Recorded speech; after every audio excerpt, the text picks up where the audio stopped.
សង្គ្រាមដណ្ដើមឥទ្ធិពលផ្ទុះកាន់តែក្តៅនៅអាស៊ីប្រមុខការទូតអាមេរិកចិនជួបគ្នានៅក្រុងម៉ានីលខណៈពិភពលោករង្គោះរង្គើដោយសារវិបត្តិសង្គ្រាមនៅមជ្ឈមបូព៌ានិងភាពតានតឹងនៅសមុទ្រចិនខាងត្បូង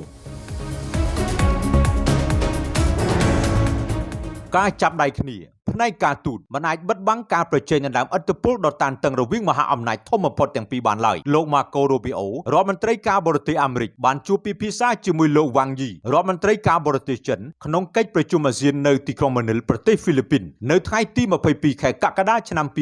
2026ខណៈពិភពលោកកំពុងប្រឈមនឹងវិបត្តិជាច្រើនរាប់ចាប់ពីវិបត្តិសង្គ្រាមនៅតំបន់មជ្ឈមបូព៌ារហូតដល់ភាពតានតឹងនៅសមុទ្រចិនខាងត្បូងនេះបើយោងតាមការចុះផ្សាយរបស់ទីភ្នាក់ងារព័ត៌មាន Reuters ជំនួបដ៏កម្ររវាងប្រមុខការទូតរបស់អាមេរិកនិងចិនបានធ្វើឡើងក្នុងក្របខ័ណ្ឌកិច្ចប្រជុំរដ្ឋមន្ត្រីការបរទេសអាស៊ានខណៈទីក្រុង Washington និងប៉េកាំងកំពុងព្យាយាមគ្រប់គ្រងទំនាក់ទំនងដ៏ផុយស្រួយចំពេលការប្រកួតប្រជែងឥទ្ធិពលរវាងប្រទេសទាំងពីរកាន់តែខ្លាំងឡើងភាគីទាំងពីរត្រូវបានគេរំពឹងថានឹងពិភាក្សាអំពីលទ្ធភាពនៃជំនួបកម្ពុជារវាងប្រធានាធិបតីអាមេរិក Donald Trump និងប្រធានាធិបតី Xi Jinping នៅចុងឆ្នាំនេះប៉ុន្តែនៅពីក្រោយតុចរចាគឺជាការប្រកួតប្រជែងដ៏ស្វិតស្វាញដើម្បីដណ្ដើមឥទ្ធិពលនិងទួនាទីរបស់ខ្លួននៅលើឆាកពិភពលោកក្នុងកិច្ចប្រជុំនេះលោក Marco Rubio រដ្ឋមន្ត្រីការបរទេសអាមេរិកបានព្រមានថាមិនត្រូវអនុញ្ញាតឲ្យអ៊ីរ៉ង់គ្រប់គ្រងច្រកសមុទ្រហូមូសដែលជាផ្លូវទឹកជញ្ជូនថាមពលដ៏សំខាន់របស់ពិភពលោកបានជាដាច់ខាតលោកបានអះអាងថាការប្រើប្រាស់ផ្លូវពាណិជ្ជកម្មជាឧបករណ៍នយោបាយ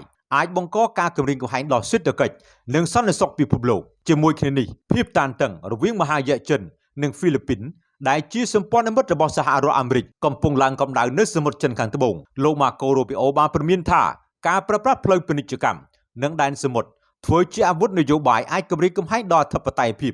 សន្តិសុខនិងអនាគតសេដ្ឋកិច្ចរបស់ប្រទេសក្នុងតំបន់ជាការឆ្លើយតបទីក្រុងប៉េកាំងបានបដិសេធការរិះគន់នេះដោយអះអាងថាប្រទេសខាងតំបន់មិនគួរជឿជ្រែកក្នុងបញ្ហាសមុទ្រចិនខាងត្បូងនោះឡើយមហាយៈចិនបានអំពាវនាវឲ្យអាស៊ាននិងចិនរួមគ្នារក្សាសន្តិភាពស្ថិរភាពនិងកិច្ចសហប្រតិបត្តិការក្នុងតំបន់កិច្ចប្រជុំអាស៊ាននៅទីក្រុងម៉ានីលប្រទេសហ្វីលីពីននេះបានបង្ហាញពីពិភពលោកដែលកំពុងឈរនៅចំណុចប្រសពដ៏រសើបបំផុតនោះគឺការប្រជែងអំណាចរវាងសហរដ្ឋអាមេរិកនិងមហាយៈចិន